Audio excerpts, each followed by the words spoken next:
নমস্কার বন্ধুরা, সুস্বাগতম। টেক বাংলা ডিজি সব দিবঙ্কর দা চলে এসছে আপনাদের কাছে। আছে একটা খুব ভালো সেট জাপানের, আপনারা আশা করি ম্যাক্সিমাম লোকে মানে সবাই নাম শুনেছেন। রোটেল অ্যাম্পলিফায়ার যত আছে সারা পৃথিবীতে, তার মধ্যে একটা সেরা অন্যতম অ্যাম্পলিফায়ার, এটা home amplifier. Model number RA02, simply integrated stereo amplifier. ফল্টটা এসছে অ্যাম্পলিফায়ার ঠিক আছে, কিন্তু কোনো আউটপুট নেই, মানে ইনপুটে কোনো কিছু চলছে না, কিন্তু অ্যাম্পলিফায়ার ঠিক আছে। এবারে আমি স্টেজ বাই স্টেজ আসছি। যাদের শেখার ইচ্ছা আছে পুরো ভিডিওটা দেখবেন, নালে স্কিপ করে করে দেখবেন। যাদের শেখার ইচ্ছা নেই আর নালে দেখবেন না, পুরো মন দিয়ে ভিডিওটা দেখলে আজকের ভিডিওটা প্রচণ্ড শিক্ষণীয় হতে চলেছে। প্রথমে আমি আসছি পার্ট বাই পার্ট সার্কিটে।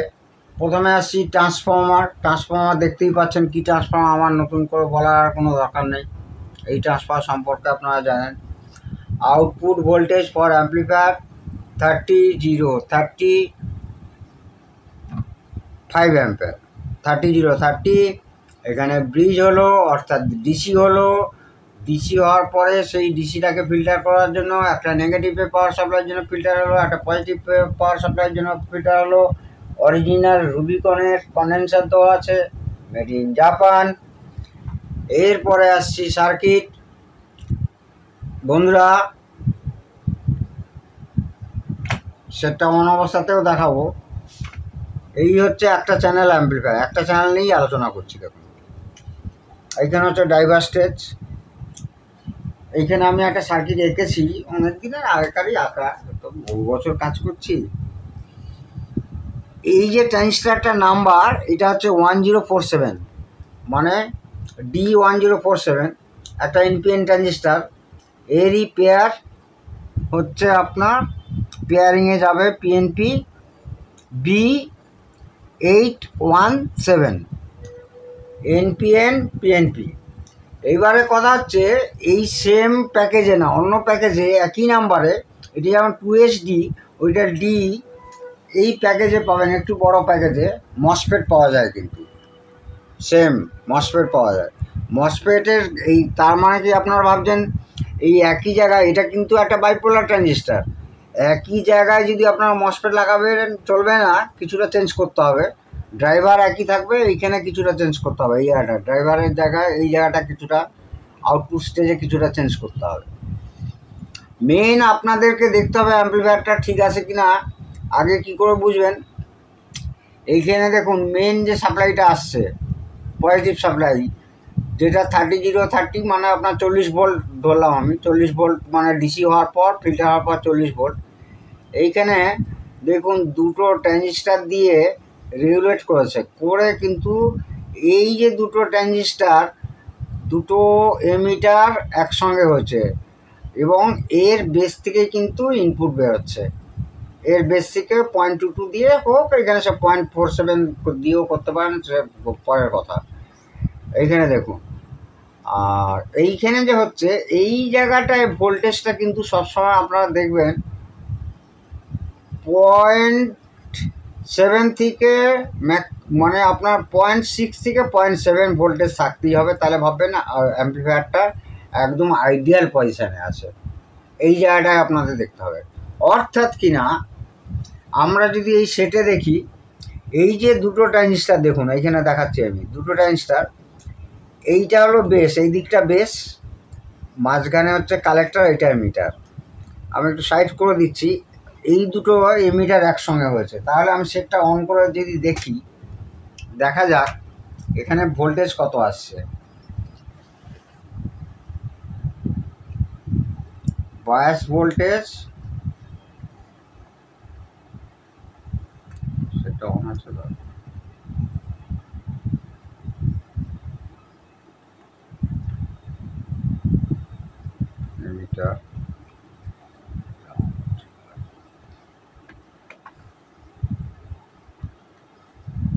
দেখুন বন্ধুরা, গ্রাউন্ডটা ঠিক ছিল না, 0.672, মানে একদম ঠিক আছে। মানে এর এমিটার কিন্তু কমন, সেম ভোল্টেজ আসবে একদম। এটাও যা, এখানেও তাই আসবে। লাগাতে পারছি না আমি প্রোবটা। হ্যাঁ দেখুন বন্ধুরা, একদম সেম, মানে অ্যাম্প্লিফায়ারটা আইডিয়াল পজিশানে আছে। এখানে একটা পিসেট আছে বায়াসিং ভোল্টেজ ঠিক করার জন্য। এই ভোল্টেজটা আপনাদের মানে যে সেটের এই ধরনের সার্কিট, মানে এই আমি একটা ড্র করেছি এই ধরনের সার্কিট, অর্থাৎ এইখানে আবার অনেক সস্তা বাজারের কিটগুলো কি করে, এই যে সেম এই ভোল্টেজটা আসছে, এইখানে এই দুটো ট্রানজিস্টর রেগুলেট না করে এইখান থেকে সরাসরি এইখান থেকে একটা 22K রেজিস্ট্যান্স বা 15K বা 33K এইরকম একটা রেজিস্ট্যান্স দিয়ে একদম এইখানে চলে আসলো, মানে এইটা বাদ হয়ে গেল। ধরুন এই অংশটা একদম বাদ হয়ে গেল, এই অংশটা বাদ হয়ে গেল, এই যে এই অংশটা এইখান থেকে ডাইরেক্ট একটা এরকম রেজিস্ট্যান্স এসে এর এমিটারে ঢুকবে। 22K বা 18K, 22K, 33K এরকম হয় একটা সেট অনুযায়ী।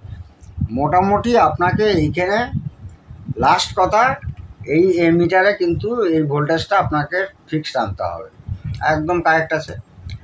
আর এখানকার যে পজিটিভ ভোল্টেজ দেখবেন কারেক্ট আছে, কোনো ড্রপ করেনি। এখানে ভোল্টেজ দেখবেন কারেক্ট আছে মাইনাস, এখানেও তেমনি হবে মাইনাস, এটা প্লাস। ঠিক আছে বন্ধুরা, এখানে গেল। আর স্পিকার লাগিয়ে এটা হচ্ছে ডাইরেক্ট ইনপুটের লাস্ট এই বেস থেকে নেওয়া হয়েছে, এই ট্রানজিস্টরের বেস থেকে নেওয়া হয়েছে। অর্থাৎ এই যে কন্ডেন্সারটা লাগানো আছে ইলেকট্রোলাইট কন্ডেন্সার, এর এইখান থেকে আপনি অডিও সিগন্যাল পাবেন। সিমিলারলি এর এখান থেকেও আপনি অডিও সিগন্যাল পাবেন। পেলে ভাববেন স্পিকার তো লাগিয়েছেন, এবারে স্পিকার এবি আপনার ব্যাপার, কোথায় সেট করবেন। স্পিকার এবি এই যে এখানে সুইচটা আছে, আপনি এতে রাখলেন বা এবিতেই রাখলেন, এর পেছনের পোর্টও তাই আছে। মেন কথাগুলো মন দিয়ে শুনুন। এইবার সাধারণত এই যে দেখছেন, এই যে এই আপনার কপারের দেখছেন বেশ মোটা জাম্পার, এই একটা জাম্পার, এই একটা জাম্পার, পেছনে আরও আছে। এই জাম্পারগুলো দেওয়ার মানেটা কি? এই জাম্পারগুলো দেওয়ার মানে এতে সাপ্লাইতেই আছে, নিচে পিসিবির ফয়েলও আছে, উপরে এটা আছে। তার মানে হচ্ছে কোনো রকম এই অ্যাম্প্লিফায়ার থেকে, অর্থাৎ আমি যদি এটাকে রাইট ধরি আর এটাকে যদি লেফট ধরি, এই রাইট থেকে লেফটে যখন পাওয়ার সাপ্লাই যাচ্ছে, কোনো রকম যেন অ্যাম্পেয়ার অর্থাৎ কারেন্ট না লস হয়, কোনো রকম কারেন্ট লস যেন না হয়, সেই জন্য কিন্তু এই মোটা জাম্পার, পিওর কপারের জাম্পার দেওয়া আছে। নিচে কিন্তু ফয়েলও আছে, এইটাকে আপনারা এড়িয়ে যাবে না। এইভাবে যদি আমরা পিসিবি ডিজাইন করি আর এইভাবে যদি বানাই, পিসিবির কোয়ালিটি এবং সাউন্ড কোয়ালিটি কিন্তু যথেষ্ট ভালো হবে। এবার আরেকটা জিনিস বলছি আপনাদেরকে, যে এই যে ট্রানজিস্টার এখানে একটা লাগিয়েছে একটা চ্যানেলের জন্য, এখানে আরেকটা চ্যানেলের জন্য, এই ট্রানজিস্টারটা দেখুন ডাইরেক্ট হিটসিঙ্কের সঙ্গে লাগানো আছে। এইটা যে এই ট্রানজিস্টারটা যে খুব একটা হিট হবে তা কিন্তু নয়। অনেকে মনে করবেন যে এই ট্রানজিস্টারটাও হয়তো যেমন এইটা হিটসিঙ্কের সঙ্গে লাগানো দরকার, এটাও হিটসিঙ্কে লাগানোর সঙ্গে দরকার, অবশ্যই আইসোলেট করে, যেটা হচ্ছে আইসোলেট করা আছে।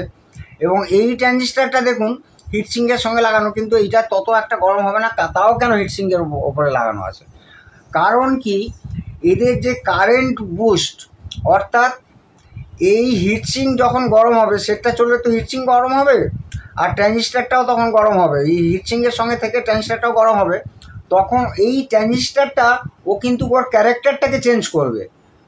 কি ক্যারেক্টার চেঞ্জ করবে না, টোটাল আমার যে ড্রাইভ বুস্ট কারেন্ট যেটা নেওয়ার কথা সেটা সঠিক হবে। মানে যত গরমের দিকে যাবে, একটা লিমিট গরম অবধি আসবে, সেই টেম্পারেচারে ও কি করবে, একদম ড্রাইভ যে বুস্ট কারেন্ট সেটাকে পুরো লিমিট রাখতে পারবে। সেটা এটা গরম হলেই সম্ভব, আদারওয়াইজ এটা গরম না হলে। এই যে এই ট্রানজিস্টারটা যদি পিসিবির এইরকম জায়গায় লাগিয়ে দিই, সেটা অফ করি, এই ট্রানজিস্টারটা যদি পিসিবির এইরকম জায়গায় লাগিয়ে দিলাম আর এই ট্রানজিস্টারটাও পিসিবির এরকম জায়গায় লাগিয়ে দিলাম, তাহলে কিন্তু সেই এফেক্টটা আসবে না। অর্থাৎ সেটটা যদি চালাই, আমার এখানে একটা বোর্ড দেখতে পাচ্ছেন, এক্সটেনশন বোর্ড, যেখানে হচ্ছে ভোল্ট মিটার অ্যাম্পিয়ার মিটার লাগানো আছে। ওপরটা 240 ভোল্ট এসি, আর নিচেরটা যখনই আমি স্টার্ট আপ করছি দেখুন স্টার্ট আপ কারেন্ট দেখুন, এইখানে যদি নর্মাল এইটা যদি একটু দূরে থাকতো আর এই প্রিসেট বায়াসিং ভোল্টেজ যদি অ্যাকুরেট না থাকতো, অর্থাৎ এইখানকারও যে এমিটার ভোল্টেজ কমন এই দুটো ট্রানজিস্টারের এমিটার ভোল্টেজ যদি 0.7 বা 0.6 যদি না হতো, তাহলে কিন্তু এইখানে আপনার কিছু না কিছু অ্যাম্পিয়ার মিলি অ্যাম্পিয়ার হলেও শো করতো। এখানে একটা বোঝাবার জন্য এই মুহূর্তে আমার কাছে সেই জোগাড় যন্ত্র নেই, বা মানে আমার মানে টাইম হয়ে ওঠেনি, আপনার দেখাতেই পারতাম। এখানে যদি একটা আমি সিরিজে 100 ওয়াটের বাল্ব রাখতাম, এলইডি বাল্ব না কিন্তু, মানে বাল্ব যাকে বলে ফিলামেন্টওয়ালা বাল্ব, সেই বাল্ব রাখতাম, তাহলে সেটা সামান্য হলেও যদি জ্বলে তখনও আপনার ভাববেন যে এখানে কিছু গড়বড় আছে। একদম মৃদু, মানে জ্বলতে পারে, মানে হয়তো একদম অন্ধকার করে দিলে দেখবেন যে একদম হালকা লাল হয়ে জ্বলছে, তাহলে ভাববেন সে ঠিক আছে। না জ্বললেতে যেমন এইখানে দেখাচ্ছে একদম 000, মানে কোনো মিলি অ্যাম্পিয়ার পর্যন্ত নিচ্ছে না স্টার্ট আপ কারেন্টে। এইবারে হচ্ছে আপনি যখন ভলিউম দেবেন, ভলিউম বাড়াবেন, তখন কারেন্ট তো নেবেই, সেটা তো পরের কথা। তো এই গেল সার্কিট এইদিকে সম্পর্কে। আর এইখানে অক্সিলারি পাওয়ার সাপ্লাই হিসাবে দেখুন, এটা কিন্তু এই 30 করার পরে ডিসি করলো, এই মেন অ্যাম্পলিফায়ারে আসলো, তারপরে এইখান থেকে সোজা প্লাস মাইনাস ভোল্টেজের জন্য এইখানে দুটো রেগুলেটর ট্রানজিস্টার ব্যবহার করা হয়েছে এবং দুটো জেনার ডায়োড ব্যবহার করা হয়েছে, যেখানে একটা নেগেটিভ 18 ভোল্টেজ আছে আর একটা পজিটিভ 18 ভোল্ট আছে। প্রথমে দুটো রেজিস্ট্যান্স দিয়ে ড্রপ করলো, এই একটা দিয়ে সিরিজে আছে কিন্তু, আর এই একটা রেজিস্ট্যান্স, এই দুটো রেজিস্ট্যান্স পুড়ে আছে, কিন্তু ভোল্টেজটা ঠিক দেখাচ্ছে, দেখছি আমি কি ব্যাপারটা হয়ে আছে। আগে একটা প্রি ফল্টগুলো আপনাদের দেখাচ্ছে স্টেজ বাই স্টেজ। তো এইখানে আপনার নেগেটিভ পজিটিভ পাওয়ার সাপ্লাই থাকলো, থেকে কি হবে আপনার এইখানে বাফারিংয়ে আসলো, গেন বুস্টিংয়ে আসলো, ডুয়েল পাওয়ার সাপ্লাইতে গেন বুস্টিংয়ে আসলো। এটা একটা গেন বুস্টিং আছে, এটাও একটা আছে, ডুয়েল অপ অ্যাম্প আছে। এইটা সবচেয়ে মজার জিনিস, এই বেস টেবিলটাকে খুব ভালো করে স্টাডি করলাম আমি, এর আগেও দেখেছি এই ধরনের সেট, বিশেষ করে এই কোম্পানিই বানায়। মানে আমরা সাধারণত কি করি, অ্যাক্টিভ বেস টেবিল ব্যবহার করি। অর্থাৎ অ্যাক্টিভ বেস টেবিল কাকে বলে না, যে বেস টেবিলে কিছু সিলিকন জাতীয়, মানে আপনার আইসি বা আপনার ট্রানজিস্টার ইউজ হবে, এবং যাতে তার নিজস্ব পাওয়ার সাপ্লাই দরকার, সেই সিঙ্গেল পাওয়ার সাপ্লাই হোক আর ডবল পাওয়ার সাপ্লাই হোক। কিন্তু এইখানে করেছে প্যাসিভ বেস টেবিল সার্কিট, যেখানে কোনো সার্কিট দরকার নেই, সামান্য কিছু ক্যাপাসিটার, সামান্য কিছু রেজিস্ট্যান্সের মাধ্যমে বেস টেবিল করেছে। কিন্তু বেস টেবিল অসাধারণ। কিন্তু তার আগে এই একটা আইসি দিয়ে এবং এই একটা আইসি দিয়ে ডুয়েল অপ অ্যাম্প আছে, গেনটাকে কিন্তু বুস্ট করিয়েছে। বেস টেবিলে কোনো আইসি, কোনো ট্রানজিস্টার ইউজ হয়নি। আর একটা জায়গায় আসছি, এইখানে একটা ওই সেম ভোল্টেজটাকে 40 ভোল্টটা নিয়ে এইখানে এই দুটো ট্রানজিস্টারকে নিয়ে স্টেপ ডাউন করিয়ে স্টেবিলাইজ করিয়ে এই জেনারেটর দিয়ে 12 ভোল্ট করেছে। 12 ভোল্ট করার পর এই তারটা দেখুন সরাসরি এই আইসিতে আসছে। এইটা হচ্ছে সিস্টেম কন্ট্রোল আইসি, এই হচ্ছে সিস্টেম কন্ট্রোল আইসি। এই সিস্টেম কন্ট্রোল আইসিতে এটা রিমোট আছে, রিমোট দিয়ে অপারেট হবে। প্লাস এখানে ভলিউম কন্ট্রোলটা দেখুন, একটা মোটর লাগানো আছে, অর্থাৎ মোটরাইজড ভলিউম কন্ট্রোল, যেটা কিনা রিমোট দিয়ে এটা ক্লকওয়াইজ অ্যান্টি ক্লকওয়াইজ ঘুরতে থাকবে। তো অনেকটাই আপনাদের বুঝিয়েছি। আচ্ছা, এইখানে দেখবেন সিস্টেম কন্ট্রোল আইসি গেল, আর এইটা হচ্ছে এইখানে একটা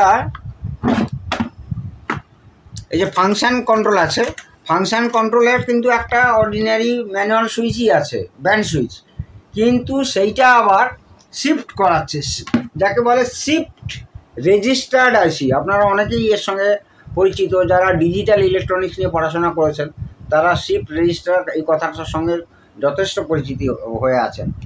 তো সেই শিফটিং করছে, শিফটিং করার পর একে দিয়ে শিফটিং করিয়ে এই আইসিতে আসছে। এই আইসি কী করছে, ফাংশান সিলেক্ট করছে, যেটা সেই সোনোডাইনে আপনারা আমার আগের ভিডিওতে অনেক ভিডিওতে দেখেছেন, বা অনেক সেটেই এটা থাকে, বিদেশি সেটগুলোতে বিশেষ করে এলসি সিরিজের থাকে। এটা আবার অনেক সময় তোশিবার থাকে। এইটা হচ্ছে টিসি আছে, টিসি সিরিজের, তোশিবার অরিজিনাল জাপানের টিসি সিরিজের চিপ আছে। তো এ শিফটিং করলো, অর্থাৎ ফাংশান, কোন ফাংশান, সিডি, অক্স 1, অক্স 2 ইত্যাদি, আপনার টেপ, ফোনো এই সিলেক্ট করলো, করার পর শিফটিংয়ে আসলো, মানে ডিজিটালে আসলো, হয়ে কী করলো, তারপরে এখানে আসলো, এ কী করলো, ওই সুইচিংগুলো করতে থাকবে। মানে আপনার পেছনে দেখাচ্ছি, সেই ফাংশান সিলেক্ট করবে, অর্থাৎ রেকর্ডিং আউট, টেপ 1, টেপ 2 ইত্যাদি যতগুলো ফাংশান আছে এক একটা করে শিফট করতে থাকবে। তার জন্য দুটো আইসি ব্যবহার করা হয়েছে শিফটিংয়ের জন্য, এই একটা আইসি, এই একটা আইসি।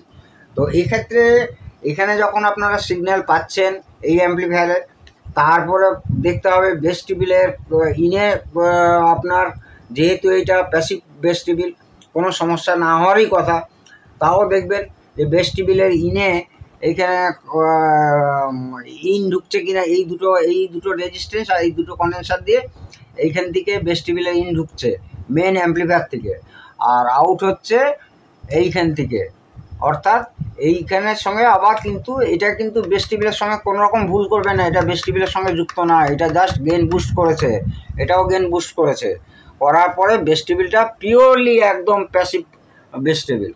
এবং আগেকার অনেক সেটই প্যাসিভ ভেস্টিবিল আমরা দেখেছি, কাজও করেছে, খুব ভালো হয়। তবে গেনটাকে খুব ভালো করে বুঝে শুনে যে কী টাইপের গেন হবে না হবে সেগুলো সব ম্যাথামেটিক্যালি ব্যাপার আছে, অসিলোস্কোপের সাহায্যও নিতে হবে।